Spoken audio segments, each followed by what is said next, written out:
Hi there. I was looking for a small PC, small, cheap, light, easy to hide, easy to mount, to use in a server application. This would go, for instance, in a car, and if there's any cameras, it would be used to record and stream the cameras, or if there's microphones, you can record and stream the microphones. That's in a surveillance environment. If, for instance, this was in a house, it could be plugged into an alarm system, for instance, to control the alarm system, to control home automation, to be a network storage device, connecting an external hard drive, just a general purpose server. So it could be a little bit unfair, comparing the Raspberry Pi, because it's not really designed for CPU intensive tasks. I mean, as far as I know, 90% of the core of this chip is a GPU, not a CPU. Nonetheless, it was one of the contenders, and let's see what we get with these two devices. First things first, the Raspberry Pi doesn't come with a case, so I had to purchase this case. I got it from Pi. It's nothing spectacular. It doesn't have, for instance, lenses for the LEDs. It's just basic cutouts, no screws, not even self-tappers. Literally, there's little mounting pins. You put the board on them. I mean, I can't really fault the case for that. There's nothing on the board to mount it properly, so literally the case just covers the board, nothing more. And the board is pretty tight. I mean, it's a little bit wobbly inside, but I mean it's good enough.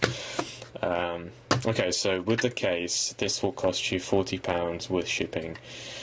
This will cost you £50 with shipping. So we're talking about a £10 difference. But this does come with some cables, with a nice box, with manuals, with a power supply. We have this lovely little box, and I'm not sure what the cables are, but it does come with cables. I just took them out. Yeah, so you get more for your money in terms of packaging. But also, if we look at the features, well, first things first, there's a serious lead time problem with these. I was waiting 5 months to get one of these, and I was not allowed to order more than one. So if you want to use these in a project, that could be a serious problem. Because I mean, if say a client says, okay, we want you to install something, you can't tell them, okay, you have to wait 5 months. Whereas this arrived in about 2 weeks. And there are a few revisions of this online, and a few different products using the same architecture, the same chips. So this is very readily available. So that's a big win for the MK802. Next advantage, this uses Strong Arm version 6. Now, version 6 has been released in about 2002 for licensing as the ARM architecture. So you are looking at something that's about 10 years old. And the biggest problem with that is Ubuntu actually dropped support for Strong Arm v6 in favor of just supporting the v7 and up. So in a few years' time, you won't be able to find the Linux. Well, maybe you'll find some legacy Linux distributions, but the mainstream ones don't appear to have any support for this CPU anymore. So you'll be, straight out of the box, you will be using outdated software to go with the outdated hardware. So I think that's a very big negative there straight away. Another thing is the CPU processing power is pathetic. It's just absolutely just mind-bogglingly bad.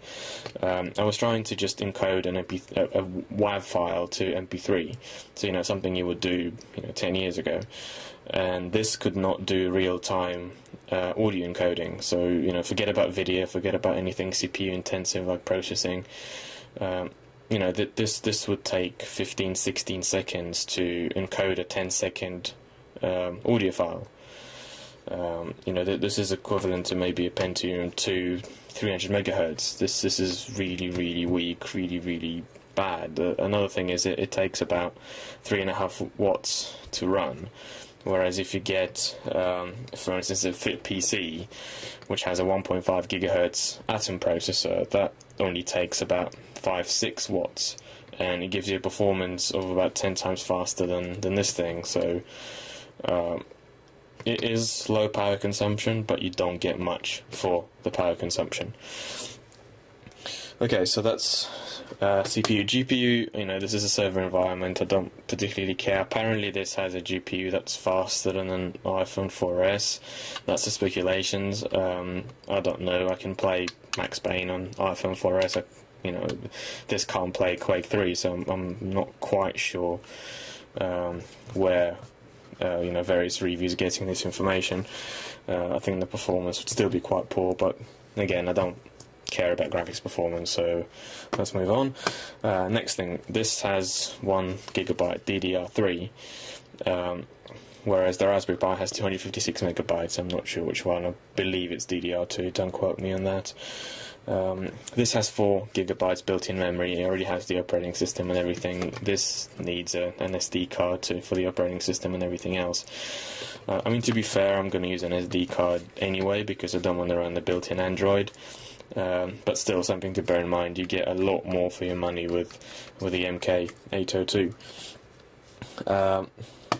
Another difference, this has built-in Wi-Fi, so you know, you can get an Ethernet, a USB to Ethernet for about £5. So you're not losing that much, but wireless is a good thing to have. And I mean, either way, you would either get a £5 wireless adapter for this or a £5 Ethernet adapter for this. I couldn't really say if it's an advantage or not. Personally, I do want Ethernet, so you know, it depends on the project. Power consumption, as far as I can tell, it's about the same. I haven't run measurements on the MK802, but I have on the Raspberry Pi, and it was about 3.5 watts. USBs, this only has one USB, and then the second USB is from a built-in USB hub. Another thing is, this is, you know, let's close the case and look at the size difference. You know, roughly this is half the size of the Raspberry Pi and half the width of the Raspberry Pi.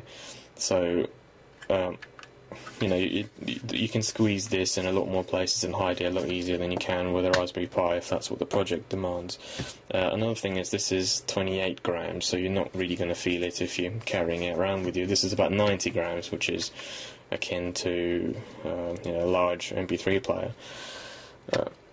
So you know, all around, okay, this does have a stereo output and composite, whereas this only has the HDMI. So, you know, maybe a small advantage, but I mean, really, you can get cables that will give you the stereo output out of the HDMI. So, you know, just in this brief overview, the MK802 is significantly better value, and you know, £10 more buys you a lot.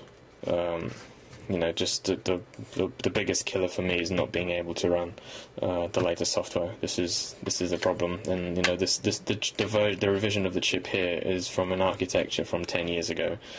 It may be cheap, but you know, you're waiting 5 months and paying £40 if you include the cost of the case for something that gives you very little usability compared to something like this for only £10 more.